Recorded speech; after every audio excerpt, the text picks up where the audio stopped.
అది వస్తే వస్తుంది, లేకపోతే లేదు, క్రమంగా కూర్చోదు. కాబట్టి దేవుని వాక్యం చుట్టూ చేరొచ్చినప్పుడు దేవుడు వాక్యాన్ని గొప్ప చేసినాడు. కాబట్టి మనం కూడా దేవుని వాక్యాన్ని గౌరవించాలి, గొప్ప చేయాలి, దేవుని వాక్యాన్ని పఠించాలి. ధ్యానించినప్పుడు శ్రద్ధగా దేవుని వాక్యాన్ని మనం చూడాలి. కాబట్టి ఈరోజు మనం ధ్యానం కొరకై ఒక మాటను మనం ధ్యానం చేద్దాం. ఏంటి ఆ మాట అంటే యోహాను సువార్త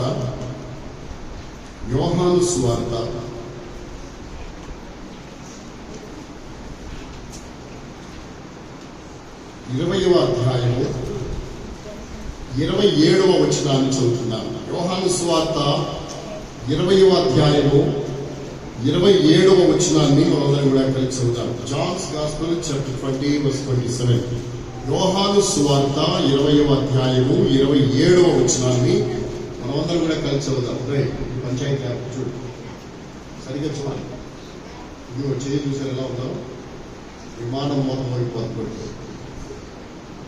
నేను ఎంత ఫ్రీగా ఉంటానో అంత సీరియస్గా ఉంటాను. వాక్యం కేర్ఫుల్గా ఉంటాను. దేవుని వాక్యంలో యోహాను సువార్త 20వ అధ్యాయము 27వ వచనాన్ని మనందరం కూడా కలిసి చదువుతాం. తరువాత తోమాను చూచి, నీ వ్రేలిని చాచి నా చేతులు చూడుము, నీ చెయ్యి చాచి నా పక్కలో ఉంచి అవిశ్వాసివి కాక విశ్వాసులై ఉండుమనెను. నా వెనక చెప్పండి, నీ వ్రేలు ఇటు చాచి నా చేతులు చూడుము, నా చేతులు చూడుము. గట్టిగా చెప్పండి, నా చేతులు చూడుము. దేవుని చేతులు ఈ రోజు రాత్రి మనము చూడబోతూ ఉన్నాం. దేవుని చేతుల్లో ఏముందో, దేవుడు తన చేతులతో ఏం చేసినాడో ఆ రోజున దేవుడు మాట చెప్పాడు. నా చేతులు చూడండి అన్నాడు. ఏం చూపిస్తాడో ఈ రోజు ఆయన చేతుల్లో, ఆయన చేతుల్లో ఏముందో అది మనం తెలుసుకోవాల్సిన అవసరత ఉంది. ఎందుకు ఈ మాట మాట్లాడాడు దేవుడు? నా చేతులు చూడు అంటానికి గల కారణం ఏమిటి అంటే, ప్రభువైన యేసుక్రీస్తు వారు ఈ భూమి మీద 33.5 సంవత్సరాలు జీవించి కల్వరి శిలువలో వేలాడి రక్తమంతా చిందించి ప్రాణం పెట్టి సమాధి చేయబడి 3వ దినాన తిరిగి లేచాడు. తిరిగి లేచిన తర్వాత 40 దినాలు అందరికీ ఆయన కనపడతా వచ్చాడు. అందరికీ అగుపడ్డాడు, కనిపించాడు. కనిపించిన తర్వాత అందరూ చూస్తూ ఉండగా ఎక్కడికి వెళ్ళిపోయాడు? పరలోకానికి వెళ్ళిపోయినాడు. అయితే ప్రభువైన యేసుక్రీస్తు వారు ఆయన తిరిగి లేచిన తర్వాత మొట్టమొదటి ఎవరికి కనపడ్డాడు? మగ్దలేనే మరియకి కనపడ్డాడు. తర్వాత ఎవరికి కనపడ్డాడు? ఎమ్మాయి గ్రామానికి వెళ్తున్న వారికి కనపడ్డాడు. తర్వాత ఎవరికి కనపడ్డాడు? గదిలో ఉన్న వారికి కనపడ్డాడు. గదిలో కూర్చున్న వారికి ప్రభువు కనపడ్డాడు. కనపడి వాళ్ళతో మాట్లాడాడు. వాళ్ళు అన్నారు, భూతం అనుకున్నారు. ప్రభు అన్నాడు, నేను భూతాన్ని కాదు, నా చేతులు పట్టి చూడండి, మీ దగ్గర ఎవరు రొట్టె ముక్కుంటే ఇవ్వండి, తింటాను అని చెప్పి ప్రభు చెప్పాడు. అంటే భూతము తినలేదు. కాబట్టి ప్రభు వారికి ఆ నిదర్శనాన్ని చూపించడానికి ప్రభు వారికి కనపడ్డాడు. కనపడిన తర్వాత ప్రభు అదృశ్యుడైపోయాడు. అప్పటికప్పుడే శరీర రూపిగా కనబడుతున్నాడు. అంతలోనే ఆత్మరూపిగా అదృశ్యుడైపోయి ఆయన వెళ్ళిపోతూ ఉన్నాడు. ఇలా ప్రభు గదిలో ఉన్న వారికి కనపడిన తర్వాత, ప్రభు అదృశ్యుడైపోయిన తర్వాత గదిలో ఉన్న వాళ్ళందరూ బయటికి వచ్చి మాట్లాడుకున్నారు, మేము ప్రభువును చూచాము అని. ఇంతలో తోమా బయట నుండి వచ్చాడు. వచ్చి అన్నాడు, తోమాతో అన్నారు, తోమా భలే ఛాన్స్ పోగొట్టుకున్నావు. మేము యేసు ప్రభుని కన్నులారా చూడగలిగాము. యేసు ప్రభు మా దగ్గరికి వచ్చాడు, భయపడొద్దు అన్నాడు, మాతో మాట్లాడాడు, చాలాసేపు మా యొక్క గడిపాడు, మేము యేసు ప్రభుని చూశాము అంటే తోమా అన్నాడు, లేదు, మీరు చూడలేదు, మీరు ఏదో కలగన్నారు, మీరేదో ఊహల్లో ఉన్నారు, భ్రమలో ఉన్నారు, మీరు యేసు ప్రభుని చూడలేదు. నేను నమ్మను. నేను నమ్మాలి అంటే ఆయన చేతుల్లో ఏం కొట్టారు? మేకులు కొట్టారు. ఆ మేకుల గుర్తుల్లో ఏం పెట్టాలి? నా వేలు పెట్టాలి. ఆయన పక్కలో బల్లెముతో పొడిచారు. ఆ బల్లెములో ఏముంచాలి? నా చెయ్యి ఉంచాలి. కాబట్టి అప్పుడే నమ్ముతాను. నేను నమ్మనే అన్నాడు. ఎవరు? ఎప్పుడైతే ఈ మాట అన్నాడు, ప్రభువుకి కోపం వస్తుందా రాదా? వస్తుందా? మనకు వస్తుందా కోపము? మామూలుగా వస్తుందా? సామాన్యంగా వస్తుందా కోపము? వీడు నేను అద్భుతాలు చేసినప్పుడు నా దగ్గరే ఉన్నాడు, నేను సూచక్రియలు చేస్తే నా దగ్గర ఉన్నాడు.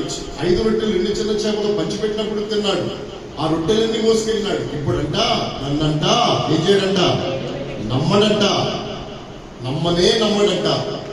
వీడు ఒక శిష్యుడైనా, జన్మలో వాడి ముఖం నేను చూడను, నా ముఖం వాడు చూడకూడదు అని కక్ష కడతామా కట్టమా? కానీ యేసు వారు వెంటనే కోపంగా వెళ్ళలేదు. 8 దినాలు ఓర్చుకున్నాడు. 8 దినాలు ఆ మాట అన్న తర్వాత 8 రోజులు ఓర్చుకున్నాడు. ఎన్ని రోజులు? మనమైతే వెంటనే స్పీడ్కి వెళ్ళిపోతాం. ఎవరి దగ్గరికి? తోమా దగ్గరికి స్పీడ్కి వెళ్ళిపోతాం. వెళ్ళిపోయి ఏంటన్నా ఇదాడన్నా ఇప్పుడన్నా చూద్దాం అని చెప్పి ఏదో రకంగా వాడితో గొడవ పెట్టుకుంటాం. కానీ ప్రభు 8 దినాలు వేచి ఉన్నాడు. 8 దినాలు. 8 దినాల తర్వాత యేసు ప్రభు వారు తోమా దగ్గరికి వెళ్ళి తోమా ఎదురుగా నిలబడి ఒక మాట అన్నాడు. తోమా, నీ వ్రేలు ఇటు చాచి నా చేతులు చూడు, నీ చెయ్యి చాచి నా ప్రక్కలో ఉంచి అవిశ్వాసిని కాక ఎలా ఉండు విశ్వాసం. ఇప్పుడు ప్రశ్న నేను మీకు వేస్తాను. తోమా విశ్వాస అవిశ్వాస? విశ్వాస. తోమా గొప్ప విశ్వాసం. తోమా సామాన్య విశ్వాసి కాదు. శిష్యులందరిలో కల్లా గొప్ప విశ్వాసి తోమా. కానీ ఇప్పుడు ఏమైపోయినాడు తెలుసా? అవిశ్వాసి అయిపోయినాడు. అంత గొప్ప విశ్వాసి ఆ తోమా? అవును, అంత గొప్ప విశ్వాసి. ఇప్పుడు ఎందుకు అంత అవిశ్వాసి అయిపోయినాడు? అవిశ్వాసము అంటే అల్ప విశ్వాసం అంటే ఏదో కొద్దిగా ఉన్నట్టు అల్ప విశ్వాసం అంటే. అవిశ్వాసం అంటే అర్థం ఏంటి? కొద్దిగా విశ్వాసం లేదని, పూర్తిగా విశ్వాసం లేదు. పూర్తిగా విశ్వాసం లేనటువంటి తోమా గొప్ప విశ్వాసం కలిగిన తోమా ఎలాగైపోయాడు? అవిశ్వాసి అంటే విశ్వాసం లేనివాడిగా అయిపోయాడు. ఎందుకని ఈ మాట అంటానికి గల కారణం ఏంటి? నమ్మనంటానికి గల కారణం ఏంటి? ఎందుకు తన గురువుని, తన బోధకుడిని అద్భుతాలు చేసినా, చూచినా, తినినా, అనుభవించిన ఆ గురువుని నేను నమ్మనంటానికి గల కారణం ఏమిటి? ఇంత అవిశ్వాసం తన జీవితంలో రావడానికి గల కారణం ఏంటో ఈ రోజు మనం తెలుసుకుని ఆయన చేతులు మనం ధ్యానం చేస్తాం. అయితే ఇక్కడ మనం చదువుతాం, అతడు గొప్ప విశ్వాసి అని అన్నారు కదా మీరు. ఎక్కడ అతడు గొప్ప విశ్వాసి? అవిశ్వాసిగా ఆయన చూపిస్తున్నాడు కదా. యేసు ప్రభువు ఇచ్చాడు కదా స్టేట్మెంట్, అవిశ్వాసిని కాక ఎలా ఉండు విశ్వాసయుడు. చూచి నమ్మిన వారి కంటే చూడక నమ్మిన వారు ఎవరు ధన్యులు అన్నాడు కదా. చూడక నమ్మిన వారు ధన్యులు, అవిశ్వాసి అన్నాడు కదా. విశ్వాసం అంటారు ఏంటి మీరు అంటే? అవును, విశ్వాసం. ఒకరోజు ఒక సందర్భం జరిగింది. ఏంటి ఆ సందర్భం అంటే, బేతనియా అనే ఊరు. ఎవరు? ఆ బేతనియాలో ఎవరుంటారు? మార్తా, మరియా, లాజరు. లాజరు చనిపోయాడు. రోగం వచ్చిందని వర్తమానం వచ్చింది. ఆ తర్వాత ప్రభు వర్తమానం పంపించినాడు. ఆ వ్యాధి మరణం కొరకు కాదు, దేవుని మహిమ కొరకు వచ్చిందని చెప్పి కాములో ఉన్నాడు. తర్వాత ఆయన మరణించిన తర్వాత సమాధి చేసిన తర్వాత అతడు మరణించిన 4 రోజులు కేసుకు వారు ఎక్కడికి వెళ్ళాడు? బేతనీకి. ఇప్పుడు శిష్యులతో చెప్తున్నాడు ఏమని? మనము లేచి బేతనీకి వెళ్దాం రండి అని. అప్పుడు శిష్యులు అంటారు, ప్రభువా, యూదులు నీకు రాళ్లతో కొట్టాలనుకుంటున్నారు. ఏదో రాళ్లతో కొట్టి చంపాలనుకుంటున్నారు కదా. ఇప్పుడు నువ్వు బేతనీకి వెళ్ళావనుకో, వాళ్ళు నిన్ను రాళ్లతో కొట్టి ఏం చేస్తారు? చంపేస్తారు కదా, వెళ్ళొద్దు అంటున్నారు. ఎవరో? శిష్యుడు. అప్పుడు తోమా ఏమన్నాడు తెలుసా? రండి, మనం కూడా యేసు ప్రభువుతో వెళ్దాం. వాళ్ళు కొట్టారా? కొట్టించుకుందాం. చంపారా? చచ్చిపోదాం. యేసు ప్రభు కొరకు చచ్చిపోవటానికైనా వెళ్దాం రండి అన్నాడు. ఎవరో? అంటే విశ్వాసే కాదా? యేసు ప్రభు కొరకు చచ్చిపోవటానికి వెళ్దామా వద్దా అన్నాడా? వెళ్దామన్నాడా వద్దన్నాడా? యేసు ప్రభు కొరకు చచ్చిపోవటానికి కూడా వెళ్దాం పదండి అన్నాడు. ఎవరు?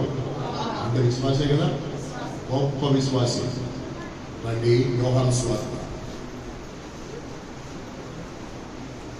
జాన్స్ గాస్పెల్ చాప్టర్ 11, 11వ అధ్యాయం. యోహాను సువార్త 11వ అధ్యాయం, 11వ అధ్యాయము 8వ వచనాన్ని చదవండి.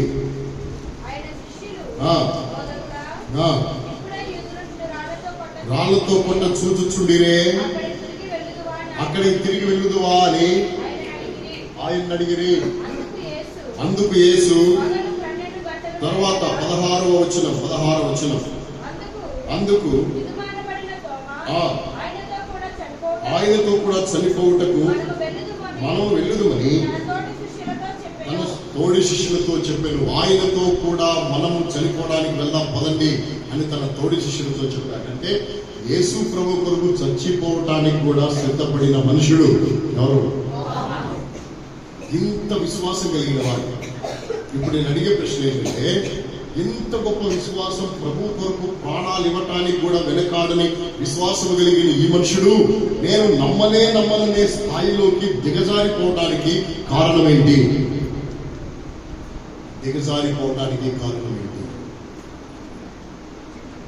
యేసు ప్రభు కొరకు చచ్చిపోవటానికి కూడా నేను సిద్ధమే అన్నంత గొప్ప విశ్వాసం కలిగిన ఆ మనుషుడు ఇప్పుడు యేసు ప్రభు నేను నమ్మను అనే స్థితిలోకి దిగజారిపోవడానికి, అవిశ్వాసంలోకి పడిపోవడానికి కారణం ఏంటి? కారణం? అంత గొప్ప విశ్వాసం కదా. ఇప్పుడు విశ్వాసంలో తగ్గిపోవడానికి గల కారణం ఏంటి అంటే ఒకటే కారణం. ఏం కారణమో తెలుసా? యోహాను సువార్త 20వ అధ్యాయం 24వ వచనం చూడు సరిగ్గా. 20:24 యోహాను సువార్త 20:24. యేసు వచ్చినప్పుడు 12 మందిలో ఒకడైనా దిదుమానబడిన తోమా వారితో లేకపోయాను.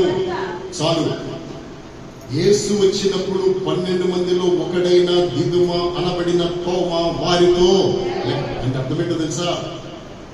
దేవుడు వచ్చినప్పుడు, వాళ్ళు సంఘంగా కూడుకున్నప్పుడు, సమాజముగా చేరినప్పుడు వారితో లేడు. ఎవరు అంటే అర్థమేంటో తెలుసా? సహవాసానికి వెలుపల నీ ఉన్నావనుకో, దేవుని మందిరానికి బయట ఉన్నావనుకో, నీ జీవితంలో అవిశ్వాసము ప్రవేశించటము ఖాయం. ఏం ప్రవేశించడం? ఈ మనుషుల్లో అవిశ్వాసం ప్రవేశించడానికి గల కారణం అదే. ఆ 12 మందిలో, ఆ 11 మందితో ఈ మనుషులు కూడా 12వ వాడే ఆ గదిలో ఉంటే ఈ మాట పలికేవాడా? ఎందుకు పలికాడు ఈ మాట? లేకపోవటేగా. ఏంటి లేకపోవటం? దేవుని మందిరంలో మీటింగ్ జరుగుతూ ఉంటే నువ్వు ఎక్కడో సీరియల్ దగ్గర కూర్చుంటే అది నీకు క్షేమమా? ఆ తర్వాత నువ్వు చెప్తావు అవిశ్వాసంగా మాట్లాడతావు. ఇంతవరకు దేవుడు అంటే అంత గొప్పగా మాట్లాడేదానివి, గొప్పగా అభిప్రాయపడేదానివి. దేవుడిని ఎవడన్నా ఒక మాట అంటే గిట్టేది కాదు, నువ్వు ఒప్పుకునేదాను కావు.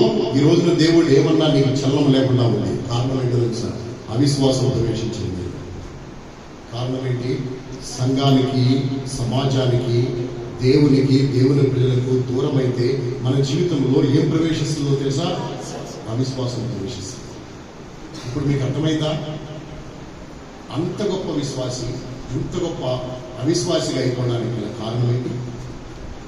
సహవాసంలో లేకపోవడం. ఏం చేయకపోవడం? సహవాసంలో లేకపోవడం. దీనినే సహవాస లేమి అన్నారు. ఏమి?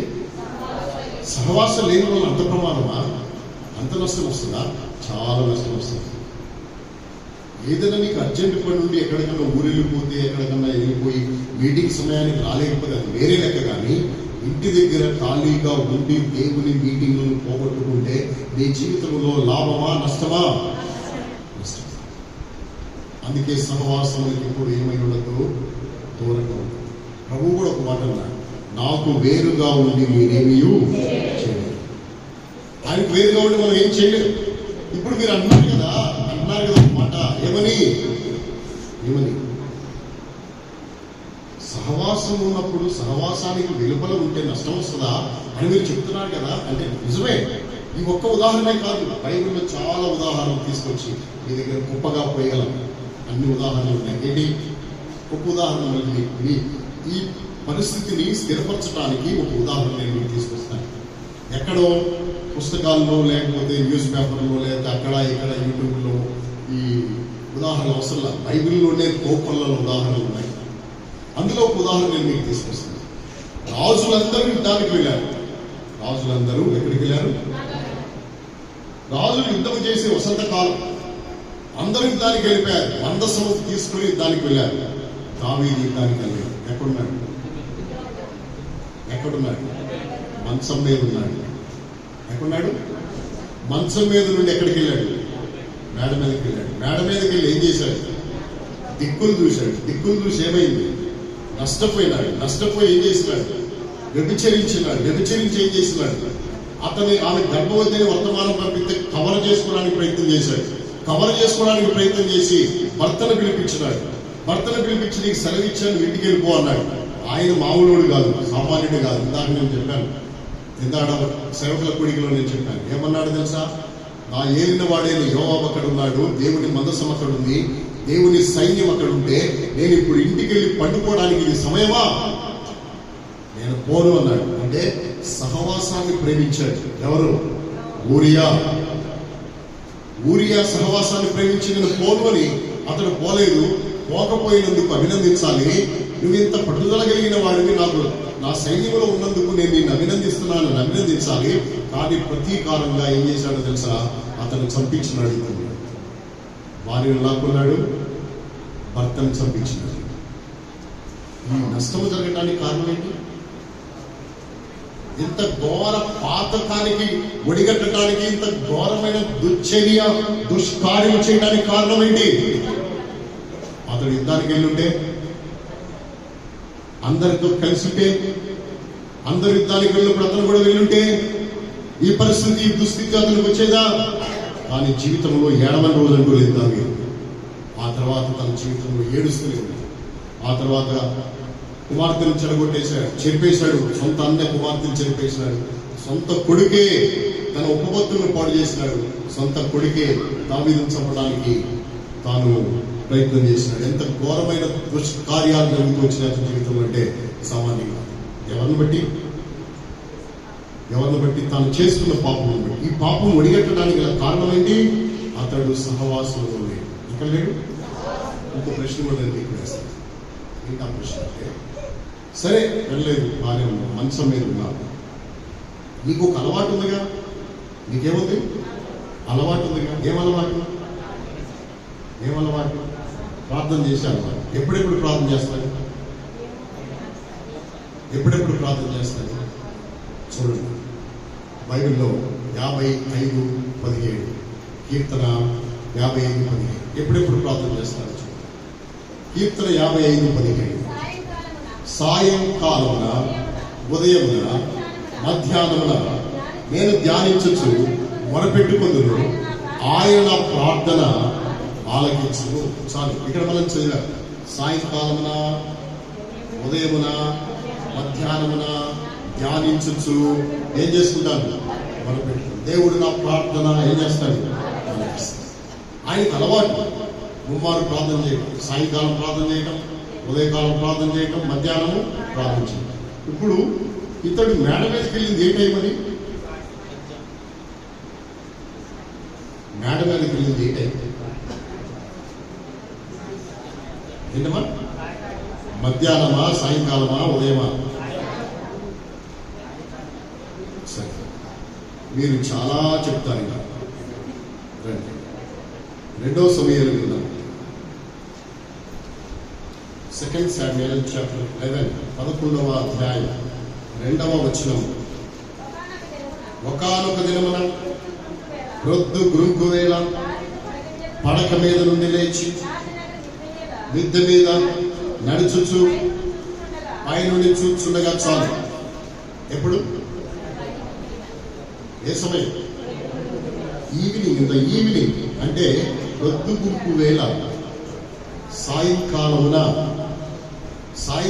ఇక్కడ అలవాటు ఏంటి? ప్రార్థన చేయడం. మేడ మీద శకాలు పట్టడం కాదు, ప్రార్థన చేయడం ఇక్కడ అలవాటు. అలవాటు ఉన్నాయని ఉంది, కానీ ఆ రోజు ఉందా? పద్ధతి తప్పిందా? దానియేలు జీవితంలో పద్ధతి ఉంది. ప్రతిదినం ముమ్మారు ఏం చేయటం? ప్రార్థన చేయటం. దావీదు జీవితంలో పద్ధతి ఏమైందో తెలుసా? తప్పు. సింహాల గుహలో వేస్తామన్న దానియేలు పద్ధతి మారలేదు, ప్రార్థన మారలేదు. కానీ ఈ మనుషులు తన జీవితంలో అలసిపోయాడు కదా, కాసేపు పైకి పోదామని చెప్పి పైకి వెళ్ళి చూస్తా ఉంటే ఒక స్త్రీ స్నానం చేస్తా ఉంటే ఆమెను తీసుకొచ్చి పాపం చేసి భయంకరమైన నష్టానికి తన జీవితాన్ని సిద్ధపరచుకున్నాడు. భయంకరమైన పరిస్థితి. అందుకనే ఇక్కడ మనం చెప్పగలిగాం, వాళ్ళందరితో ఈ మనుషుడు కూడా ఉండి ఉంటే చరిత్ర ఇంకో రకంగా ఉండేది. అతడు వారితో లేని కారణాన నష్టాన్ని చూడాల్సిన పరిస్థితి వచ్చింది. అంటే సంఘము సహవాసముగా ఉన్నప్పుడు మనము వేరుగా ఏం చేయదు ఉండటం వలన మన విశ్వాసము కాస్త ఏముంది అవిశ్వాసం. అందుకని తోమా విశ్వాసి ఏమైపోయినాడు తెలుసా? యేసును నమ్మనని అవిశ్వాసిగా మార్చబడ్డాడు. ఇప్పుడు అవిశ్వాసి అయిపోయినాడు. అప్పుడు ప్రభు అన్నాడు, తోమా అవిశ్వాసిని కాక ఎలా ఉన్నావు? అవిశ్వాసి చూచి నమ్మిన వారి కంటే చూడక నమ్మిన వారు ఎవరు? కాబట్టి ఆ మనిషికి చెప్పాడు, నా చేతులు చూడయ్యా అన్నాడు. ఏం చూడయ్యా? ఇప్పుడు తోమాకి యేసులో ఏం చూపించాడు? చేతులు చూపిస్తే తోమా ఏం చూసి ఉంటాడు? ఏం చూసి ఉంటాడు తోమా? ఈరోజు మన వర్తమానం అదే. ఏం చూసి ఉంటాడు తోమా? ఏం చూసి ఉంటాడో తెలుసా? ఏం చూచాడో ఏం చూడలేదో మనకైతే రాయబడలేదు, కానీ ఒక్క మాట రాయబడలేదు. ఏంటా మాట తెలుసా? నా ప్రభువా నా దేవా, నా ప్రభువా నా దేవా. ఎంతకంటే ఎక్కువ మాట వచ్చిందా? అలా కాదు ప్రభా, నేను ఇలాగనుకున్నాను ప్రభా, పొరపాటున అన్నాను ప్రభా, తప్పైపోయింది ప్రభా, క్షమించు ప్రభా, అట్ట కాదు ప్రభా, ఇట్ట అనుకున్నాను ప్రభా అని ఏమైనా అన్నాడా? ఇంకేమన్నా మాట్లాడా? రెండే రెండు మాటలు, ఇంకే మాట పిగలలేదు ఆయన నోట్లో నుండి. ఇంకే మాట బయలుదేరి రాలేదు. రెండే రెండు మాటలు, నా ప్రభువా నా దేవా, నా ప్రభువా నా దేవా, నా ప్రభువా నా. అంతకు మించి వేరే మాటవి. ఎందుకని అంటే చేతులు చూచినప్పుడు నేను అనుకుంటాను మామూలు షాక్ అవ్వలేదు. ఎవరు? అందుకనే షాక్ అయినోడు ఇంకెక్కువ మాట్లాడతాడు. ఏం మాట్లాడతాడు? రెండు మాటలే మాట్లాడతాడు. ఆ షాకులో ఉండిపోయి ఆ మాటనే మాట్లాడతాడు, ఇంకేమి. ఆ షాకులో ఉన్నవాడు ఇంకెక్కువ మాట్లాడాలని ప్రయత్నం చేసేవాడు ఈ మాటలు పిగలవు, రావు, తట్టవు. వాడికి మాటలు ఇంకా వచ్చే ఛాన్స్ ఉండదు. ఆ షాకులో ఉండిపోయి ఆ మాటలు మాట్లాడతాడు. ఈ మనుషుల పరిస్థితి అయితే అంత షాక్ అయ్యి ఆయన చేతులు ఏం చూశాడంట? ఏం చూశాడు? నా చేతులు చూడు అన్నాడు కదా, ఏం చూచుంటాడు ఆయన చేతులు? ఆయన చేతుల్లో ఈరోజు రాత్రి మనము 5 విషయాలు చూడబోతున్నాం. మొట్టమొదటి విషయం, ఆయన చేతులు ఉన్నాయి కదా, పొడవబడిన చేతులు, మేకులతో బిగించబడిన చేతులు ఉన్నాయి కదా. ఈ చేతులు సామాన్యమైన చేతులు కాదు, నీకు నాకు రూపం ఇచ్చిన చేతులు, మనల్ని రూపించిన ఏంటివి? మనల్ని రూపించిన చేతులు. ఆ చేతులు చూస్తే తోమాకి ఏమర్థం అవుతుందో తెలుసా? ఈ చేతుల్లో నేను ఏం చేయబడ్డాను తెలుసా? రూపొందించబడ్డాను, రూపించబడ్డాను. బైబిల్లో మాట చూడండి, ఒక మాట 119వ కీర్తన 73వ వచనం. 119వ కీర్తన 73వ వచనం. Psalm 119:73. 119:73. నీ చేతులు నన్ను నిర్మించి నాకు రూపు ఏం చేశాను? ఆయన చేతులు ఏం చేతులు అనుకున్నావు? ఆయన చేతులు ఏం చేతులు అనుకున్నావు? నిన్ను నిర్మించిన చేతులు, నీకు రూపమును ఏర్పరిచిన చేతులు. నన్ను నిర్మించినాయి, నాకేం ఏర్పరిచినాయి? రూపం. నేను ఒక రూపంలో ఉన్నానంటే, నేను ఈ రూపంలో ఉన్నానంటే, నా ముక్కు ఇలా ఉందంటే, నా కన్నులు ఇలా ఉన్నాయంటే, నేను ఇలా ఉన్నాను అంటే అది ఎవరు నిర్మించినవి? ఎవరు రూపొందించినవి? ఆయన రూపొందించింది. ఆయనే రూపొందించింది. ఎంత గొప్ప శిల్పి కదా ఆయన! ఆయన ఎంత గొప్ప శిల్పి, ఆయన ఎంత గొప్ప నిర్మాణకుడు. ఆయన శిల్పియు నిర్మాణకుడు కనుక మనల్ని నిర్మించినాడు, మనకు రూపం ఇచ్చినాడు. ఇలా మన ముఖాలు ఉన్నాయి, ఈ ముఖానికి సంబంధించిన ముఖము, ఇలాంటి రూపాలు అందరూ ఒకే రూపంలో ఉంటే, అందరూ ఒకే ఫేస్ కట్స్ ఉంటే మనుషులు గుర్తుపట్టడం తేలిక కష్టమా? చాలా కష్టం. కానీ దేవుడు ఎంత గొప్ప జ్ఞానం తెలుసా? దేవుడు అనంత జ్ఞాని. దేవుని జ్ఞానములకు మితి లేదు. అందుకనే ఒక ఉదాహరణ నేను మీకు చెప్తాను. మన చెయ్యి ఉంది, వేలుంది, తంబు, దీని మీద గీతలు ఉన్నాయా? తంబు ప్రింట్స్ ఉన్నాయి కదా, ఈ గీత. ప్రపంచంలో ఏ ఒక్కరి గీతలు ఒకటి కాదు. ఒకటేనా? ఎంత పరిమాణము? అంగుళం. ఒక అంగుళం పరిమాణంలో నాకు గీసిన గీతలు నీకు గీయలేదు, నీకు గీసిన గీతలు ఆయనకి గీయలేదు, ఆయన గీసిన గీతలు ప్రపంచంలో ఎవరికి. అంటే ఎంత గొప్ప టెక్నాలజీ ఉండాలి ఆయనకి. ఉదాహరణకి ఒక పెద్ద ఆర్టిస్ట్ని తీసుకొచ్చి ఈ మందిరం అంత పేపర్ ఆయనకి ఇచ్చింది. మందిరం అంత అడగకుండా అంత పేపర్ ఆయనకి ఇచ్చింది. గీసిన గీత గీయకుండా గీయి అని అడిగా ఉంది. ఏంటిది? గీసిన గీత గీయకుండా కొత్త కొత్త గీతలు గీయాలి, గీసింది గీయొద్దు అన్నాము. గీస్తాడు 2, 3 అటు గీసిన తర్వాత 100 గీతలు గీసిన తర్వాత మళ్ళీ ఏం గీయాలి? మళ్ళీ గీసిందే కొత్తది గీయగలుగుతాడా? కానీ దేవుడు ఈ అంగుళంలో ఎన్ని గీతలు గీసినాడు? ఎన్నో గీతలు గీసినాడు. దీన్ని ఎవరైనా చేయగలరా? సృష్టి. అందుకనే ఆయన మన నిర్మాణకుడు. ఆయన లాంటి నిర్మాణకుడు ఎవరైనా ఉన్నారా? ఉదాహరణకి ఈ చెయ్యి చూసారా? చెయ్యి అందరికి చేతులు ఇలాగే ఉంటాయి. కాంగ్రెస్ చెయ్యి, హస్తం చూసారు కదా? ఈ చెయ్యి, ఈ ఏలు చిన్నది, ఈ ఏలు కొద్దిగా పెద్దది, ఆ తర్వాత ఏలేమైంది? చిన్నదైపోయింది. ఇది అట్లా పెడితే బాగుంటుందా? ఈ ఏలు పెద్దది, ఈ ఏలు కూడా ఇంకా పెద్దది పెట్టి, ఈ ఏలు కూడా పెద్దది పెడితే బాగుంటుందా? ఆర్డర్లో ఉందా ఈ చెయ్యి? ఇలా వచ్చినా ఆర్డర్ లేదు, ఇలా వచ్చినా ఆర్డర్లో లేదు. క్రమంగా ఉన్నాయా? ఎగుడు దిగుడుగా ఉన్నాయి. ఇది బాగుంటుందా? ఇది బాగుంటుందా? సరే, ఇది ఆర్డర్లో లేవు, క్రమంగా పెట్టాలి అని చెప్పి ఈ ఏలుని ఇక్కడ దాకా తీసుకొచ్చాము. గుప్పిడి మూస్తే ఎక్కడికి వెళ్తాం? ఎక్కడికి వస్తాయి? ఈ ఏళ్ళు 2 ఎక్కడికి వస్తాయి? ఇక్కడికి వస్తాయి. ఇక్కడికి వస్తే గ్రిప్ ఉంటుందా? పట్టుంటుందా? అందుకనే దేవుడు ఏ ఏలుని ఎక్కడ పెట్టాలో అక్కడే. ఇంకో సంగతి తెలుసా? అన్ని వేళల్లో ఏలు ఎందుకు పెద్దది పెట్టాడు? అన్ని వేళల్లో ఈ వేలుని ఎందుకు పెద్దది పెట్టాడు? దేనికి పెట్టాడు అంటే, ఈ వేలు ఉంది కదా, ఇదే బరువులు మోసేది. ఇది క్రేన్ ఫింగర్ అంటారు. ఏ ఫింగర్? క్రేన్కి తొండ ఉంటుంది కదా. లారీలు బస్సులు లోయలో పడిపోయినప్పుడు క్రేన్ వచ్చేసి వాటిని ఏం చేస్తుంది? ఒక తొండంతో లాక్కెళ్ళిపోతుంది. ఇప్పుడు బకెట్లు బరువైన మోసేది ఈ వేలు కాదు. ఏది? ఇదే మోసేది. అంటే మన చేతికి పట్టుండాలి, మన చేతికి గ్రిప్ ఉండాలి, మన చేతిలో ఏ వస్తువైనా నిలబడాలి, బరువులు కూడా మోయగలగాలి అని ఇవన్నీ ముందే ఆలోచించి చేశాడు దేవుడు. ఎప్పుడైనా ఆలోచించావా? చెయ్యి ఉంది తినటానికే కానీ ఎప్పుడైనా ఈ చెయ్యిని ఎందుకు ఇలా చేసావు అని ఎప్పుడైనా ఆలోచించావా? ఆలోచించింది. అంతేనా? ఎప్పుడైనా ఆలోచిస్తే నీకు అర్థమయ్యేది ఏమని? దేవుడు ప్రతిదీ ఒక పద్ధతిలో, ఒక ప్రణాళిక ప్రకారము జ్ఞానముతో ఏం చేశాడు? వీటన్నిటిని నిర్మించినాడు. వీటన్నిటినీ జ్ఞానముతో నిర్మించినాడు. అందుకని ఆయన అనంత జ్ఞాని. బైబిల్ గ్రంథంలో ఆయన గురించి మనం చెప్తాం.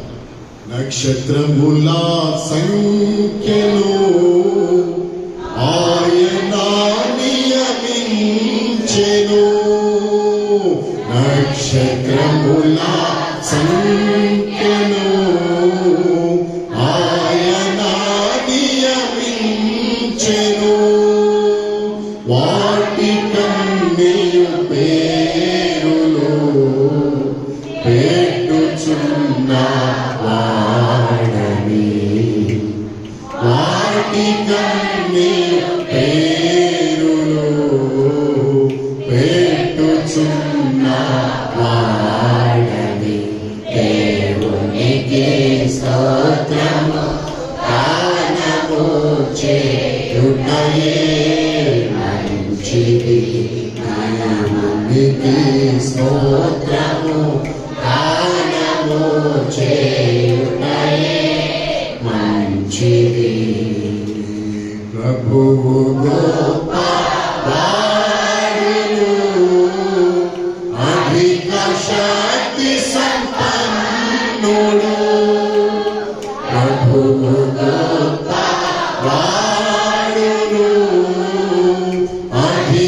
శక్తి సంపన్నుడు జ్ఞానమునకు ఆయనే విధియులేని వాడని జ్ఞానమునకు ఆయనే విధియులేని వాడని దేవునికి స్తోత్రము దానము చేయుటయే మంచిది దేవునికి స్తోత్రము దానము చేయుటయే మంచిది. మనమందరము అంటారు కదా మీరు, ఎక్కడి తెచ్చారు ఈ మనమందరం? ఎక్కడో తెచ్చారు. సియోను గీతాల్లో లేదు మనమందరం. మనమందరము అని సియోను గీతాల్లో లేదు. నేను పాడతలేదు, సియోను గీతాల్లో ఉన్నదే పాడతాను. కాబట్టి అక్కడ మనం గమనించిన ఆయన జ్ఞానమునకు ఏం లేదు, మితి లేదు. ఆయన జ్ఞానమునకు అంత గొప్ప జ్ఞానం. ఇంకో సంగతి కూడా చెప్పి వాక్యంలో పెట్టుకోవాలి. మనిషి ముక్కుని ఇలా తయారు చేశాడు, కింద రంధ్రాలు పెట్టాడు, నాసికాలు పెట్టాడు కదా. ఈ పెట్టడం వల్ల మనం కొన్ని సార్లు అని పీల్చుకోవాల్సి వస్తుంది. ఏంటిది? అలా కాకుండా పైన పెట్టేశాడు రంధ్రాలు. ఎక్కడ? కింద కాకుండా పైన పెట్టేశాడు. పెట్టేస్తే మనం ఏం చేయవసరం లేదు, పీల్చవసరం లేదు. ఆటంతది. అలాగే తలస్నానం చేసినప్పుడు, వర్షంలో తడిచినప్పుడు ఆటంతటదే చెప్పులు నీళ్ళన్నీ ఎక్కడికి వెళ్ళిపోతాయి, లోపలికి వెళ్ళిపోతాయి. అందుకనే దేవుడు ఎలా పెట్టాడు? ఇవన్నీ దేవుని జ్ఞానము. ఇదంతా ఏంటి? దేవుని జ్ఞానము. మనం అనుకోవచ్చు, ప్రభావ పైన పెట్టేస్తే పోయేది కదా అని. మరి పిచ్చోడా, పైన పెడితే నీళ్లు పోస్తే వెళ్తా ఎక్కడికి వెళ్తాయి? మొత్తం మొహం గడుపుకున్నప్పుడల్లా వెళ్ళిపోతామండి లోపలికి. కాబట్టి ఎక్కడ ఏది అమర్చాలో దేవుడు జ్ఞానం చొప్పున వీటన్నిటిని చేసింది. అందుకనే బైబిల్ గ్రంథంలో ఒక మాట రాయబడింది. 104వ కీర్తన 24వ వచనం. Psalm 104:24. కీర్తన 104:24.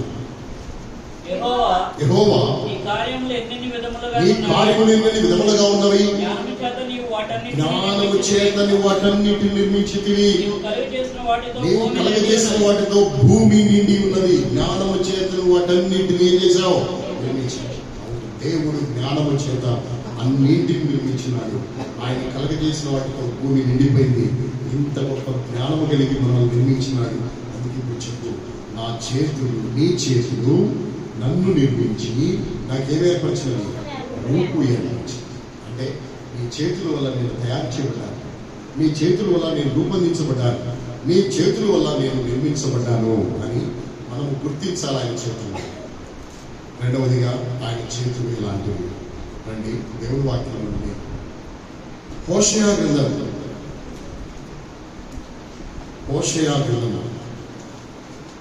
2వదిగా ఆయన చేతులు ఇలాంటివి.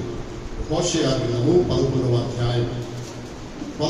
అధ్యాయము 3వ వచనాన్ని చూడండి.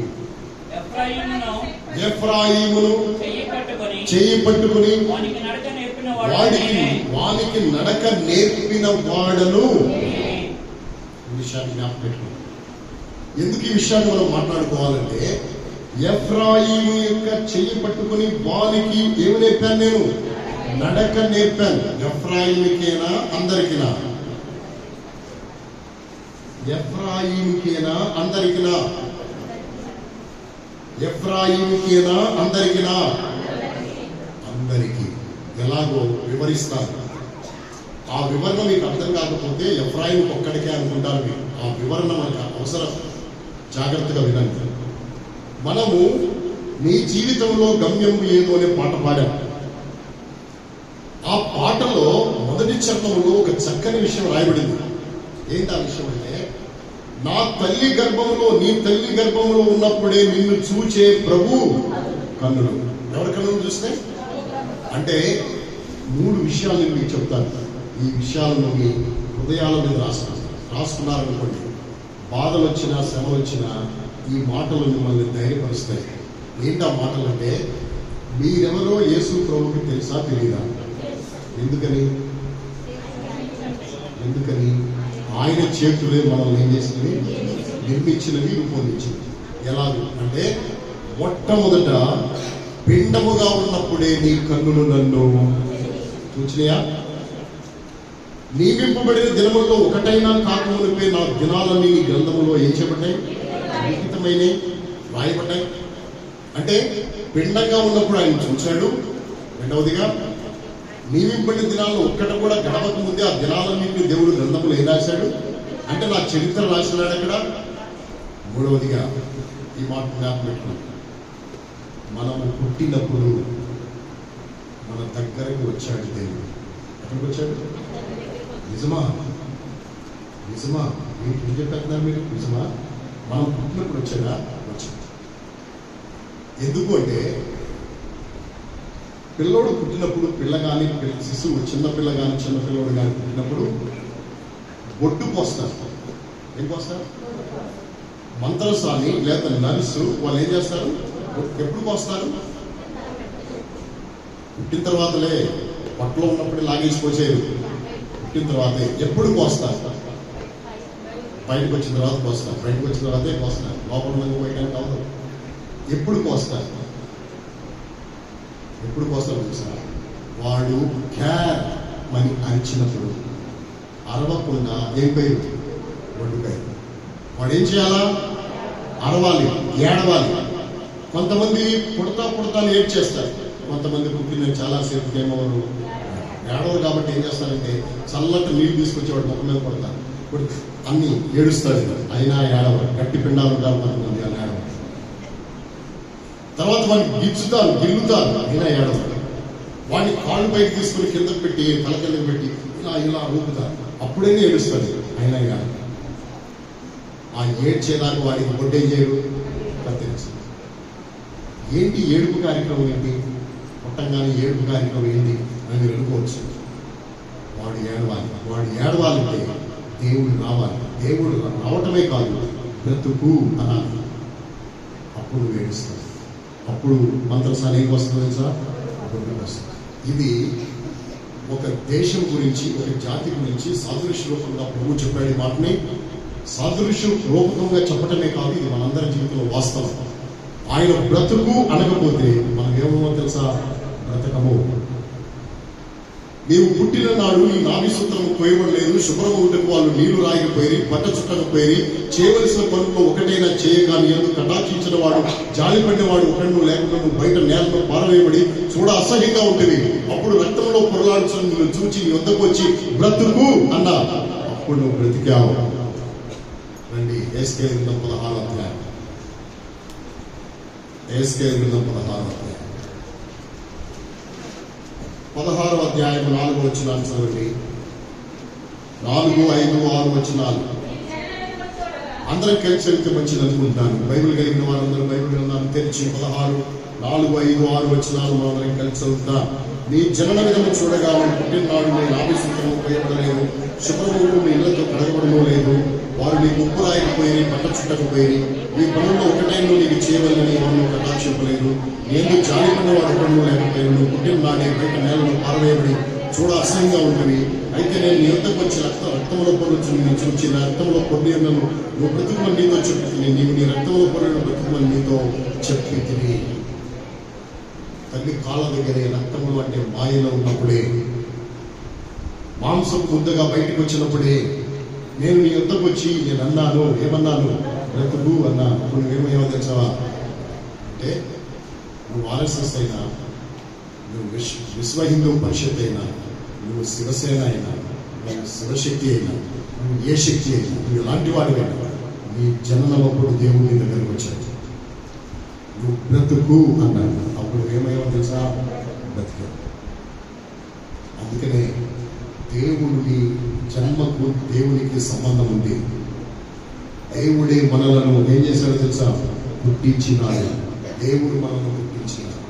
బైబిల్ గ్రంథంలో 100వ కీర్తన 3వ వచనంలో మాట రాయబడింది. చదవండి. యెహోవాయే దేవుడు అని తెలుసుకోండి, ఆయనే మనలను ఏం చేశాడు? పుట్టించను. మనము ఆయన వారము, మనం ఆయన ప్రజలము, ఆయన మేపు గొర్రెలము. కాబట్టి ఆయనే దేవుడు. ఎందుకో తెలుసు? ఆయన మనల్ని ఏం చేసినాడు? పుట్టించాడు. ఆయన పుట్టించిన వారం మనం. అందుకనే ఆయన బ్రతుకు అంటే బ్రతికాం అంటే మన జన్మతో ఆయనకు సంబంధం ఉందా లేదా? పిండంగా ఉన్నప్పుడే చూచాడా? నీ దినాలన్నీ రాశాడా? నువ్వు జన్మించిన భూమి మీదకి వచ్చిన మరుక్షణమే నీ దగ్గరకు వచ్చి బ్రతుకు అన్నాడా? అంటే నీ గురించి పట్టింపు ఉందా? నువ్వు దేవుని లెక్కలో ఉన్నావా? దేవుని ఏర్పాట్లో ఉన్నావా? దేవుని ఏర్పాట్లో ఉన్నప్పుడు పరిస్థితులకు దిగులు పడాల్సిన అవసరం ఉందా? దేవుడు మన పక్షంగా ఉన్నాడు. అందుకనే దిగులు పడవలసిన అవసరం. ఇప్పుడు ఎఫ్రాయిము చేయబట్టుకున్న వాడికి ఏమి నేర్పిన వాడను?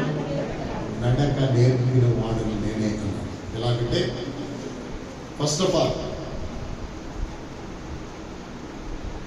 మనిషి పుట్టిన తర్వాత, చిన్న బాలుడు బాలిక పుట్టిన తర్వాత, శిశువు 3 నెలల తర్వాత వాళ్ళలో ఒక మార్పు వస్తుంది. ఏం మార్పు తెలుసా? 3 నెలల తర్వాత వాడు ఇలా ఎప్పుడు 3 నెలల వరకు ఇలాగే పడుతున్నాడు. ఇలాగే 3 నెలల తర్వాత ఇలా బోర్ల పడితే వాళ్ళ అమ్మకి పండుగ. మా కొడుకు బోర్ల పడ్డాడు అని బొబ్బట్లు చేసి పెడుతుంది. ఇక్కడ ఎవరైనా చేస్తున్నారు లేదు, కానీ కృష్ణా గుంటూరు జిల్లా వాళ్ళు చేస్తారు. ఏంటి? వాడు బోర్ల పడిన రోజు పండగ. ఏం చేస్తారు వాళ్ళు? బొబ్బట్లు చేసి ఇంటి పక్కన వాళ్ళందరికీ పంచిపెడతారు. ఇప్పుడు బోర్ల పడతాడు. బోర్ల పడిన తర్వాత వాడు ఎప్పుడు బోర్ల పడ్డాడో మనకు తెలుసు. తర్వాత కొన్ని రోజులకి వాడు పాకటం ప్రారంభిస్తాడు. ఇక్కడ వదిలిపెడితే ఆ ఇంటి చివరికి వెళ్ళిపోతాడు. ఆ తర్వాత వాడు కూర్చోవడం ప్రారంభిస్తాడు. ఆ తర్వాత వాడు నిలబడటం ప్రారంభిస్తాడు. నిలబడి నడక ప్రారంభిస్తాడు. వాడు నిలబడినప్పుడు ఎలా ఉంటాడు తెలుసా? తాగుబోతోళ్ళలాగా ఉంటాడు. ఇలా పడిపోతా ఉంటాడు. తాగుబోతోళ్ళలాగా అయిపోతాడు. ఇలా నిలబడినప్పుడు అలా పడిపోతూ తూలిపోతూ అలాగూ నిలబడటానికి ప్రయత్నం చేస్తాడు. ప్రయత్నించి ఒక రోజు వాళ్ళ అమ్మ అంట్లు తోముకుంటా ఉంటుంది.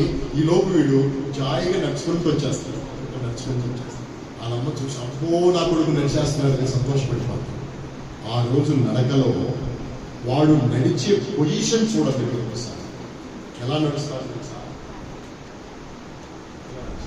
ఈ చెయ్యేంటి ఇక్కడ పెట్టాడు? ఈ చెయ్యేంటి ఇలా పెట్టాడు? ఈ చేతిని ఎవరు పట్టుకున్నారు తెలుసా? దేవుడు పట్టుకున్నాడు. ఆ రోజున నీకు నడక నేర్పించింది నేనే. నీ చెయ్యి పట్టుకొని నీకు ఏమి నేర్పించాను తెలుసా? నడక నేర్పించి. చిన్న పిల్లలు నడిచేటప్పుడు వాడు చెయ్యి ఇలా పట్టుకుని ఇలా పైకి లేపి ఒక చెయ్యి లేపి ఒక చేతితో నడుస్తూ వస్తూ ఉంటాడు. ఫస్ట్ స్టెప్స్ వేసినప్పుడు కారణం ఏంటో తెలుసా? ఈ చెయ్యి ఆల్రెడీ ఒక ఆయన పట్టుకున్నాడు. అదృశ్యుడైన దేవుడు నీ చేతిని పట్టుకుని ఏం చేస్తాడు తెలుసా? నడిపిస్తాడు. అది ఎఫ్రాయిము చేతిలోనే కాదు, నీ జీవితంలో కూడా వాస్తవం. ఎఫ్రాయిము చేయి పట్టుకుని వాడికి నడక నేర్పిన వాడును అంటే ఇప్పుడు చెప్పు. నా చేతులు చూడు అన్నాడు కదా. ఆయన చేతులు చూస్తే మనకు అర్థమైంది ఏంటంటే, మొట్టమొదటిగా నన్ను నిర్మించిన చేతులు, నాకు రూపునిచ్చిన చేతులు. రెండవదిగా నాకు నడకనిచ్చిన చేతులు. ఏ చేతులు? నడకనిచ్చిన చేతులు, నాకు నడక నేర్పిన చేతులు. కాబట్టి నన్ను నడిపించినటువంటి చేతులు ఆయన చేతులు. మూడవదిగా ఆయన చేతులు ఏ చేతులు? ఆయన చేతులు ఎలాంటి చేతులు అండి? దేవుని వాక్యముల నుండి ఆయన చేతుల్లో ఉన్న 3వ ఆధిక్యతను మనం చూస్తాం.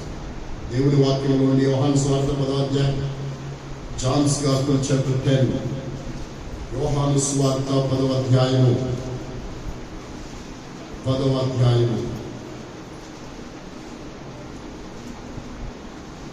ఈ 10వ అధ్యాయంలో 28వ వచనం 29వ వచనాన్ని చదవండి. నిత్య జీవమునిచ్చున్నాడు గనుక ఎన్నటికి నశింపవు, ఎవడును నా చేతిలోని వాటిని అపహరింపలేడు. నాకు ఇచ్చిన తండ్రి అందరికంటే గొప్పవాడు కనుక నా తండ్రి చేతిలో నుండి ఎవడును వాటిని ఏం చేయలేడు. ఎవడును వాటిని ఏం చేయలేడు తెలుసా? అపహరింపలేడు. ఎవడును వాటిని నా తండ్రి వీటిని నాకు అప్పగించాడు. నా చేతులలో నుండి ఎవడును వీటిని ఏం చేయలేడు అంటే అర్థమేంటో తెలుసా? ఆయన చేతులలో భద్రత ఉంది. ఎవడు నిన్ను టచ్ చేయలేడు, ఎవడు నిన్ను లాక్కెళ్ళడు. ఎక్కడి నుండి? ఆయన చేతుల్లో. ఏముంది ఆయన చేతుల్లో? భద్రపరిచే చేతులు. అందుకనే షుల్లమితి ఒక మాట ఉంది. ఏమందో తెలుసా? నా ప్రియుని కరములు తర్షీషు రత్న భూషితమైన స్వర్ణ గోళము వలె ఉన్నవి. ఏముంది? తర్షీషు రత్నభూషితమైన స్వర్ణ గోళము వలె ఉన్నవి. ఎవరి చేతులు? నా ప్రియుని చేతులు. ఆ మాట చదువుతారా? పరమగీతము 2వ అధ్యాయము 5వ అధ్యాయము పరమగీతము 5వ అధ్యాయం 5వ అధ్యాయంలో 14 వచనం చదువు. అతని కరములు తార్షీషు రత్నభూషితమైన స్వర్ణ గోళము వలె ఉన్నవి. చాలు. అతని కరములు. ఎవరి కరములు? కరములు అంటే చేతులు. తార్షీషు దేశములో బంగారం గొప్పది. ఓఫీరు, తార్షీషు అనేవి బంగారములకు ప్రసిద్ధి. ఇప్పుడు ఈ మంటుంది స్వర్ణ గోళం వలె ఉన్నాయి నా ప్రియుని కరములు. కరములు అంటే చేతులు, స్వర్ణ అంటే బంగారము, గోళము అంటే గుండ్రని. చేతులు గుండ్రంగా ఎప్పుడవుతాయి? చేతులు గుండ్రంగా ఎప్పుడవుతాయి తెలుసా? ఇలా కౌగిలించినప్పుడు, ఇలా కౌగిలించుకున్నప్పుడు ఈ లోపల పార్ట్ ఎలా ఉంది అంటే అర్థము నా ప్రియుడు బంగారపు చేతులతో నన్ను ఏం చేశాడు తెలుసా? కౌగిలించి. ఆయన కౌగిలిలో నేను ఉన్నాను అంటే స్వర్ణ గోళం వలె ఉంది ఈ కౌగిలి. ఎంత భద్రంగా ఉండగలను నేను ఆయన కౌగిలిలో. ఎప్పుడైతే నీవు ఆయన కౌగిలిలోకి వస్తావో, ఆయన చేతుల్లోకి వస్తావు, ఎవడు నిన్ను అపహరించలేడు. ఆయన చేతుల్లో మనకు అంత ఏముందో తెలుసా? భద్రత ఉంది. ఒకటి, ఆయన చేతులు చూస్తే మనకి ఏముంది? నన్ను నిర్మించి రూపం ఇచ్చిన చేతులు, నాకు నడక నేర్పిన చేతులు, నన్ను భద్రపరిచే చేతులు. 5వదిగా 4వదిగా ఆయన చేతులు ఎలాంటి? ఆయన చేతుల గురించి దేవుని వాక్యంలో మనం చదివితే, ఆయన చేతుల్లో ఉన్న 4వ ప్రాముఖ్యమైన విషయాన్ని కనుక మనం చూడగలిగితే, ఆయన చేతుల్లో ఉన్న గొప్ప ఆధిక్యతను మనం చూడగలిగితే ఏముందో తెలుసా? పొడవబడ్డాయి ఆయన చేతులు. ఏం చెప్పండి? ఇప్పుడు తోమాకి చూపించాడు కదా, తోమాకి చూపిస్తే ఏం కనపడింది? తోమాకి చేతుల్లో ఏం కనపడిందో తెలుసా? తోమ అంత షాక్ అయిపోయి నా ప్రభువా నా దేవా అని అంతగా ఫీల్ అయిపోవడానికి, అంతగా విభ్రాంతి చెందడానికి ఏం కనపడి ఉంటుంది తోమాకి చేతుల్లో? ఏం కనపడి ఉంటుందో చెప్పిన? ఆ చేతుల్లో, ఆ 2 చేతుల్లో ఏ చేతిలో చూసినా ఎవరు కనపడుతున్నారు తెలుసా? తోమానే కనపడుతున్నారు. ఎవరు కనపడుతున్నారు? తోమానే కనపడుతున్నారు. ఆయన చేతిలో తోమ కనపడుతుంది. ఎందుకు కనపడతాడు తోమ? దేనికి కనపడతాడు తోమ? గాయాలు చూద్దాం అనుకున్నాడు. తోమ కనపడతాడు. ఎందుకు కనపడుతున్నాడు తెలుసా? 49 యెషయాలో 16 వచనాలు చదువు. చూడుము నా అరచేతుల మీదనే నిన్ను ఏం చేసి ఉన్నాను? చెక్కి ఉన్నాను. ఎక్కడ చెక్కాడు? అరచేతుల మీద చెక్కి. ఇప్పుడు తోమాన్ని ఎక్కడ చెక్కాడు? నిన్నెక్కడ చెక్కాడు? ఎక్కడ చెక్కాడు? అరచేతుల మీద చెక్కాడా? ఆయన అరచేతుల మీద మనం చెక్కి ఉన్నాడు ఆయన. ఇప్పుడు ఈ అరచేతులు చూపిస్తే గాయాలు చూడాలి. గాయాలు చూడాలంటే గాయాల కంటే బాగా ఏం కనపడియో తెలుసా? ఆయన రూపమే కనపడుతుంది. ఎవరి రూపం? అయ్యా, అరచేతుల మీద నన్ను చెక్కావా? నేనున్నానే నీ అరచేతుల మీద. అయినా నేను నిన్ను అనుమానించినందుకు నాకెంత అవమానం. నమ్మనన్నాను. కానీ నీ అరచేతుల మీద నేను చేస్తున్నాను. ఆయన అరచేతుల మీద మనం ఏం చేయబడి ఉన్నవారో తెలుసా? చెక్కబడి ఉన్నవారు. ఎవరి అరచేతుల మీద? ఆయన అరచేతుల మీద నీవు నేను ఏం చేయబడిన వారు తెలుసా? చెక్కబడి ఉన్నారు. ఒక మాట చెప్పనా? ఈ లోకంలో పచ్చబొట్లు పొడిపించుకునే వాళ్ళు ఉన్నారు. వాళ్ళకి ఇష్టమైన బొట్లు పొడిపించుకుంటున్నారు. కానీ ఈ దేవుడు నిన్నే చెక్కుతున్నాడు. ఎవరు చెప్పుకున్నాడు? నిన్నే చెక్కుతున్నాడు. నిన్నే చెక్కాడు. నిన్నే నీ రూపాన్నే చెక్కుతున్నాడు ఆయన అరచేతులు.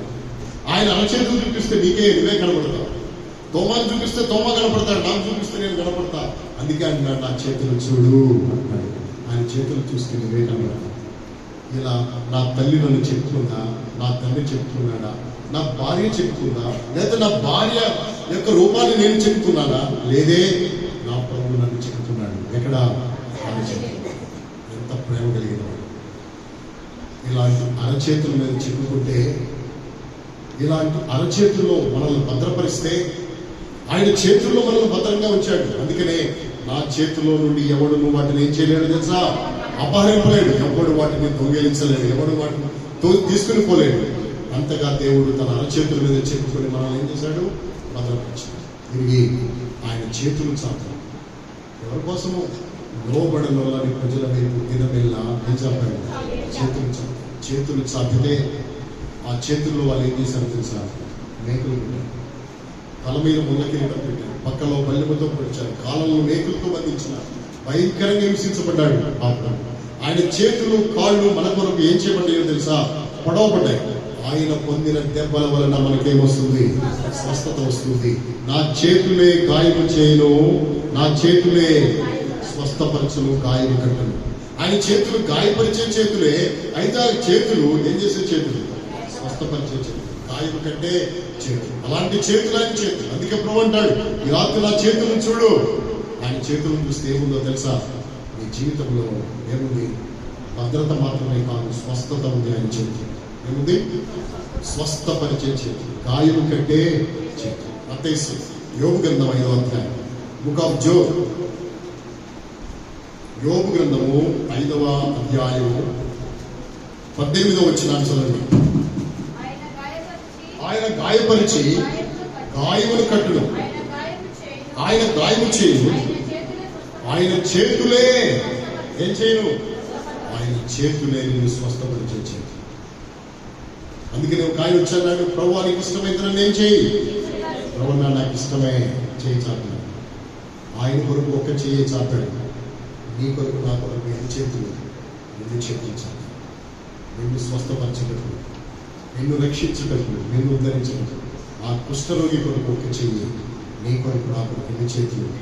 ఎన్ని చేతులు చాపాడు. చేతులు పేరు అతను పొందిన దెబ్బల వలన మనకేమనుకుంది? స్వస్థత ఇవ్వడానికి కాపాడు. చేతులు చాపాడు. ఆయన చేతుల్లో 4 ఏముంది? స్వస్థత ఉంది. ఏముంది? అంతేకాదు, ఆయన అరచేతుల మీద దేవుడు మళ్ళీ ఏం చేసుకున్నాడు? చెప్పుకున్నాడు. ఆయన అరచేతుల మీద ఉన్నావు. ఎక్కడెక్కడో ఉన్నావు అనుకోవాలి. ఆయన అరచేతుల మీద ఉన్నావు అని గుర్తించి. 5వది ఆయన చేతుల్లో ఏముంది? ఆయన చేతులు 5వదిగా ఆయన చేతుల్లో ఉంది. రండి 24:50 లూకాసు వార్త. Luke's gospel chapter 24:50. లూకాసు వార్త 24వ అధ్యాయం 50వ వచనాన్ని చదవండి. ఆయన బేతనియ వరకు వారిని తీసుకొని పోయి చేతులెత్తి వారిని ఏం చేశారు? ఆయన చేతుల్లో ఏముంది? నీకు ఆశీర్వదించడానికి ఆయన తన చేతులెత్తినాడు. చేతులెత్తి వారిని ఏం చేసినాడో తెలుసా? ఆశీర్వదించాడు. ఆశీర్వదించి అలాగే ఆ ప్రభు ఎక్కడికి వెళ్ళాడు తెలుసా? పరలోకానికి ఆరోహణమైనాడు. ఆయన చేతులు మనకి ఏమి చేయవు తెలుసా? నీ శాపమును తీసివేసి నీకేమి చేయి? ఆశీర్వాదం వచ్చే. ఇలాంటి చేతులు ఆయన కలిగి ఉన్నాడు. అందుకనే ప్రభు అంటాడు, రాత్రి నీతో మాట్లాడుతున్నాడు. ఏమలో తెలుసా? నా చేతులు ఊరికే ఉన్నాయా? నా చేతులు నీ చేతులు లాంటివా? నా చేతులు కాదు. ఆయన చేతులు ప్రత్యేకమైన చేతులు. ఆయన చేతులు గొప్ప చేతులు. ఆయన హస్తాలు విలువైన హస్తాలు. ఆ హస్తాలలో ఎంత భద్రత ఉందో, ఎంత క్షేమం ఉందో, ఎంత ఆశీర్వాదం ఉందో. అందుకనే తన ప్రజలైన వారిని చేతులెత్తి ఆశీర్వదించి వారికి సాక్షార్థంగా వారు చూస్తూ ఉండగానే ప్రభు పరలోకానికి ఏమైపోయినాడు తెలుసా? ఆరోహణుడై వెళ్ళిపోతూ వచ్చినాడు. ఎలా వెళ్ళాడు? అలా తిరిగి రాబోతున్నాడు ఆయన. కాబట్టి ఈనాడు మన జీవితాల్లో ఆయన చేతులు మనకింతగా ఉపయోగిస్తే మన చేతులు ఏం చేయాలి? మన చేతులు ఏం చేయాలి? పాపం చేయడానికి ఉపయోగిస్తావా? మోసం చేయడానికి ఉపయోగిస్తావా? అపవిత్ర కార్యములు చేయడానికి ఉపయోగిస్తావా? లంచాలు తీసుకోవడానికి ఉపయోగిస్తావా? లేకపోతే నీచమైన కార్యాలు చేయడానికి ఈ చేతితో ఉపయోగిస్తావా? దేనికి ఉపయోగిస్తాను చేతి? నా కాళ్ళు చేతులెల్లా నీ సేవ కర్పింతును. నా కాళ్ళు చేతులెల్లా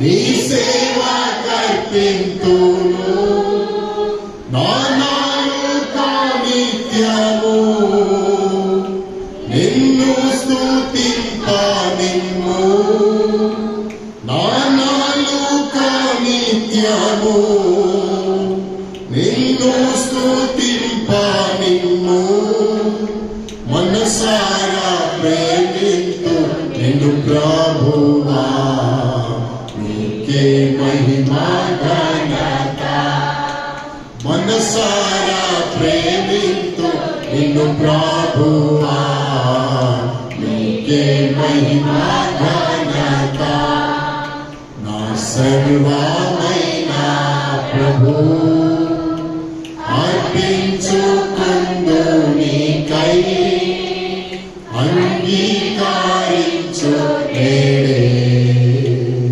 నీ సేవ చేయుటకై అంగీకరించు నేడే నీ సేవ చేయుటకై.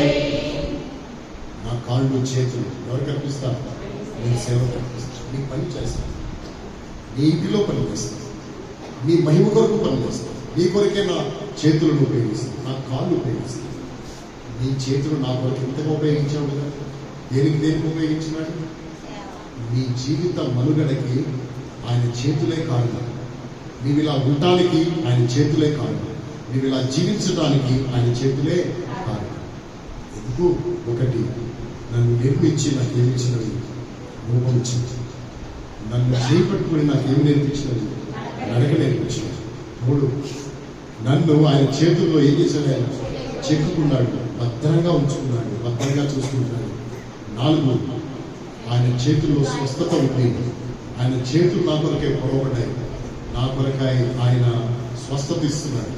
5, ఆయన చేతులు లేకుండి ఆశీర్వాదం. నేను ఆశీర్వదించి వచ్చింది ఇలాంటి చేతులు ఆయన చేతులు. మీ జీవితంలో ఇంతగా ప్రభు తన కార్యములు జరిగించాడు. ఒక తీర్మానం మీ జీవితంలో చేస్తుంది. ఏంటి ఆ చేతులు? ఏంటి ఆ తీర్మానం అంటే, ఆయన చేతుల్లో ఉన్నావా, బయట ఉన్నావా? నువ్వు రక్షించబడితే నువ్వు ఆయన గొర్రె అవుతావు. ఆయన గొర్రె ఎక్కడ ఉంటుంది? ఆయన చేతులు. నా గొర్రెలు నా స్వరము, వాటిని నా తండ్రి నాకు అప్పగించాడు, నా చేతిలో ఎవరు వాటిని ఏం చేయలేదు అంటే, ఆయన గొర్రెవయ్యావా? ఆయన గొర్రెలు కాకుండా వేరే మందలో నీవు ఉన్నావా? ఆయన గొర్రెలుగా నువ్వైతే ఈ ఆధిక్యతలు నీ జీవితంలో. ఒకవేళ నువ్వు ఆయన గొర్రెలు కాకుండా ఆయన వెలుపల నీవు ఉంటే, ఆయన చేతుల్లో ఉండకుండా బయట నీకుంటే నష్టం ఉంది, ప్రమాదం ఉంది. వెలుపల ఉంటే వేదన ఉంది. ఆయన దగ్గరకు వస్తే దీవెన ఉంది నీ జీవితంలో, ఆశీర్వాదం ఉంది. నువ్వు లోపల ఉన్నావా, వెలుపల ఉన్నావా? ఆయన చేతుల్లో ఉన్నావా, ఆయన చేతులకు వెలుపల ఉన్నావా? ఎక్కడున్నావో ఒక్కసారి పరీక్షించు. ఒకవేళ నువ్వు ఆయన చేతుల్లో ఉంటే ఈ రాత్రి ఒక తీర్మానం చేసుకో. ఏంటా తీర్మానము అంటే, నీవు నీ చేతులు నీ కాళ్ళు ఎవరికి అర్పించదు? ఆయన కార్యములకు, ఆయన పనికి, ఆయన సేవకి అర్పించు. తీర్మానం లేకుండా వెళ్ళదు. అందుకే పాట పాడుకున్నాం మనం, చివరి పాట. ఏంటా పాట తెలుసా? ప్రభు యేసు లేకుండా ఈ చోట నుండి పోబోకుమో సోదరా సోదరి. ఎవరు లేకుండా? యేసు లేకుండా ఈ స్థలాన్ని విడిచిపెట్టుకో. ప్రభు లేకుండా ఈ స్థలం విడిచిపెట్టుకో. నీకెంతో ప్రమాదం అది. అందుకనే ప్రభుని కలిగి ఉండడానికి ప్రయత్నం చేయి. నీ జీవితంలో దీవించబడతావు. మోకరించండి, ప్రార్థన చేస్తాను. మోకాళ్ళ మీద కరండి, కొన్ని నిమిషాలు తలలు వంచండి, మోకాళ్ళ మీద ఉందాం.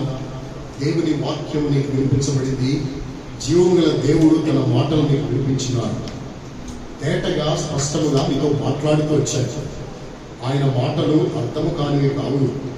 ఆయన మాటలు తేటగా అర్థమయ్యేవి. ఆయన తలంపులు నీ జీవితంలో ఎంతో సులభముగా నీకు గ్రహింప చేయాలని పరిశుద్ధాత్మ దేవుడు నీతో మాట్లాడుతూ వచ్చాడు. కఠినపరచుకోవద్దు. నీ హృదయంలో ఒక తీర్మానం చేస్తే, ప్రియా స్నేహితుడు, అటు ఇటు చూడద్దు. సహోదరి, నీ తలపై ముసుగు వేసుకుని మౌనంగా ప్రార్థనలో ఉండు. ఈ మాటలను నీ చెవిని పెట్టు. దేవుని వాక్యం నీకు వినిపించబడింది. నా చేతులు చూడు అని ఆ ప్రభువు దీనాది దీనంగా తోమాతో మాట్లాడుతూ వచ్చాడు. తోమా, నీ వేలు ఇటు చాచి నా చేతులు చూడు తోమా అని ప్రభు ప్రాధేయపడుతూ ఉంటే, తోమాకి మాటలు పిగలక, నా ప్రభువా నా దేవా, నా ప్రభువా నా దేవా అంటూనే అలాగే ఉండిపోయినాడు. అయితే ఆ చేతుల్లో ఏముంది? అతడు ప్రభు చేత అనిపించుకున్నాడు, అవిశ్వాసుని కాక విశ్వాసమే ఉండు తోమా అని ప్రభు చెప్పాడు. అతడు ఒకప్పుడు గొప్ప విశ్వాసి.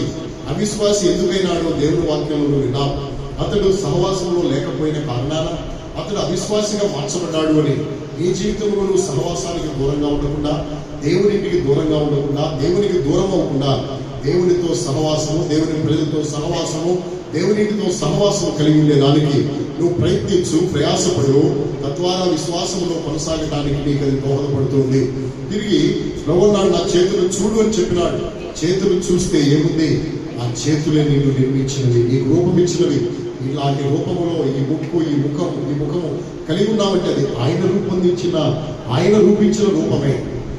ఆయన చేతులే నీకు నడక నేర్పించినవి. ఆయన చేతులే నేను భద్రపరిచేవి. ఆయన అరచేతులు నేను చెక్కుకున్నాడు, క్షేమముగా సురక్షితంగా చూసుకుంటున్నాడు. ఆయన చేతులే స్వస్థపరిచేది. నీ కొరకు, నా కొరకు, నీ రక్షణ కొరకు, నా రక్షణ కొరకు ఆయన చేతులు పొడవబడ్డాయి. ఆయన చేతులు గాయములు పొందినవి. ఆ గాయములే స్వస్థపరిచేది. ఆరోగ్యం ఇచ్చే గాయాలు ఆ గాయాలు. ఆయన చేతులు ఆశీర్వదించే చేతి. ప్రియా స్నేహితుడా, నీ తల్లి, నీ తండ్రి, నీ కలిగిన వారు, నీకున్న వారు ఎవ్వరూ చేయలేదు ఈ గొప్ప కార్యంలో నీ ప్రభు నీ కొరకు చేసింది. కాబట్టి నీ జీవితంలో ఆయన బిడ్డవయ్యావా? నువ్వు రక్షించబడ్డావా? ఆయన గొర్రెగా చేయబడ్డావా? ఆయన చేతుల్లో ఉన్నావా? ఆయన వెలుపల ఉన్నావా? ఒకసారి పరిశీలించుకో. నువ్వు రక్షించబడాలి అంటే, ఆయన గొర్రెగా నువ్వు చేయబడాలంటే నీ పాపములను ప్రభు దగ్గర ఉండు. ప్రభు పరిశుద్ధుడు, మనం పాపులం. పరిశుద్ధులతో సహవాసం చేయాలంటే పరిశుద్ధంగా ఉండాలి. పాపం పోవాలి.